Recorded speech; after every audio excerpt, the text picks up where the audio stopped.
Her eyes avoid mine. The smile on her face is the one she uses when parents of an obnoxious piano student ask how he is doing. I go in my room and don't come out until supper, which I wolf down without saying a word, and then return to my room. I plan on staying here until the last possible moment, which comes way too soon for me. Hey, Moose, we're having a party out here. Piper bangs on my bedroom door. She has a present wrapped in funny papers in one hand and a juice jar filled with lemonade in the other. Moose! My dad comes in to where I'm sitting on my bed. Did someone give you grumpy pills today? He puts my head in an arm lock and gives my scalp a good knock. Quit it, Dad, I say, but I can't help. I can feel a smile creep on my face.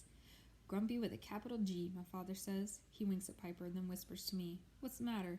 Isn't one girlfriend good enough? I'm here as Natalie's friend. This has nothing to do with Moose, Piper announces as she pushes the sleeves of her sweater up past her elbows.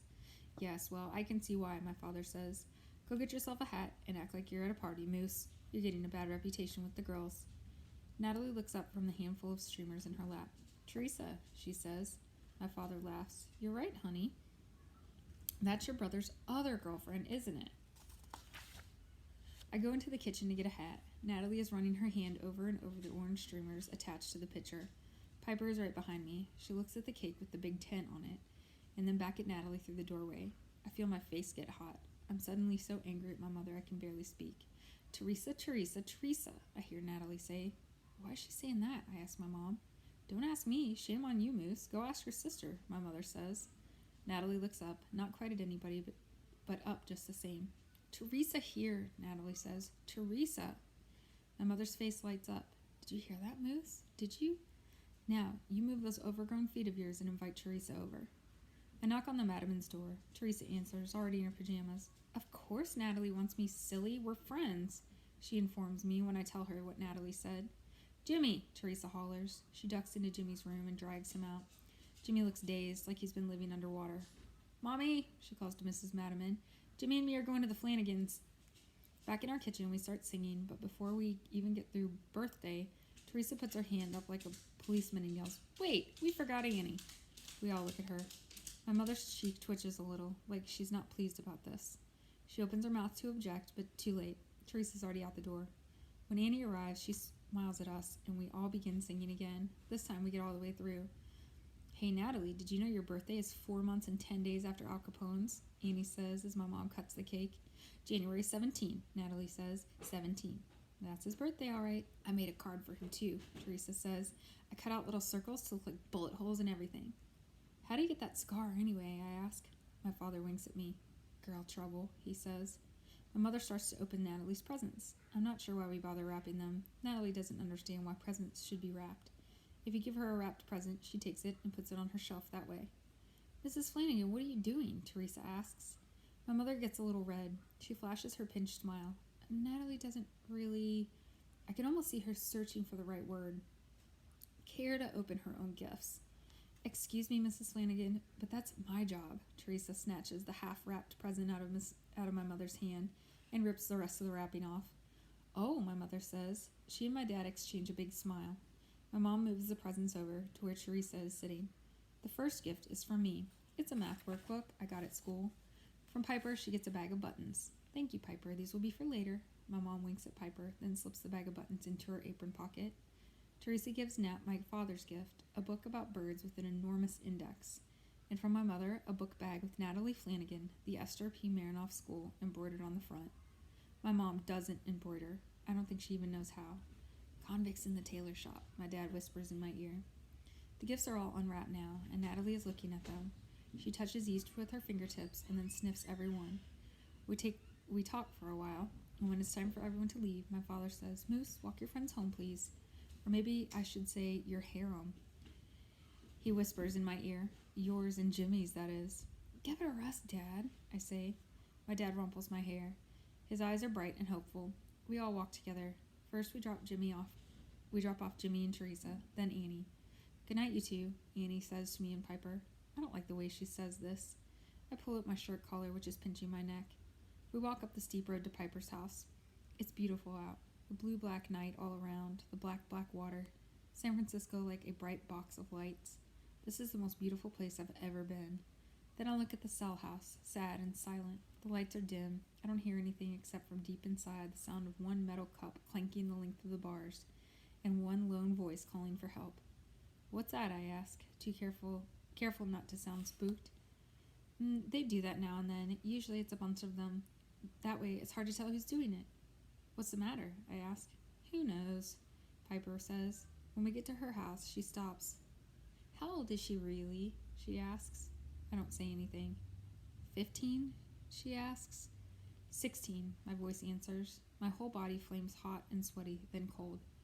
Piper nods. That's what we figured, she says. I walk back down the hill, the word we buzzing inside my head, like a fly in a small room. Chapter 35, The Truth. Same day, Monday, May 27th, 1935. When I get home, my mom is doing the dishes. Natalie is sitting in the living room, paging through a magazine. For a second, there's something so normal about this, until I realize the pages are turning too fast, and she's holding the magazine too close to her face. It's the breeze from the spinning pages she's after. My mom seems more relaxed. The party went well. The day is almost over. Natalie seems fine, as calm as she ever is. I try to walk away, shut the door of my room, but I can't. Something inside won't let me. You can't do this, I tell my mother. What? My mother looks up from the pot she's scouring. She isn't 10, I say, my voice hoarse. My mother winces and turns away. Yes, she is, she says in a tough voice. No, she's not, Mom. She's not, and everybody knows it. My mom continues to stare at the pot. Her face is quivering. Her hands are scrubbing. She is, she sputters. No, Mom, you know she's not. 11, my mom gulps. She sounds like a very little girl. I'm going to say she's 11. It's her birthday today. She looks 16. She is 16. No, just no, my mom roars. People know, Mom. They know. They don't know, she cries, tears streaming down her face. You don't know. She won't have a chance at 16. No one will take her. No one cares about an adult that isn't right. It's only kids who have a chance. It's too late if she's 16. Don't you see? Yeah, but Mom, you can't pretend. It's worse. People know. No one knows. They don't know and they don't care. Put her in an institution. Do you know how many times I've heard that? Lock her up with all the nuts. She has to be 10. It's the only chance she has. Don't you think they know at the Esther P. Marinoff? Don't you think Mr. Purdy can tell? Everybody can tell, Mom. No, they can't. She's tall for her age. You're tall, too. She's not going to be like everybody else, Mom. This is her only chance, and it's no chance at all if you're not honest. Don't say it. Don't you dare say anything. My mother's hands are pressed over her ears. My father rushes inside. He had been out on the front balcony chewing his toothpicks. He must have heard us. He looks at my mom, then me. What the heck is going on here? Natalie is 16, Dad. We can't pretend she's not anymore. She isn't 10. She just isn't. My dad bites his lip hard.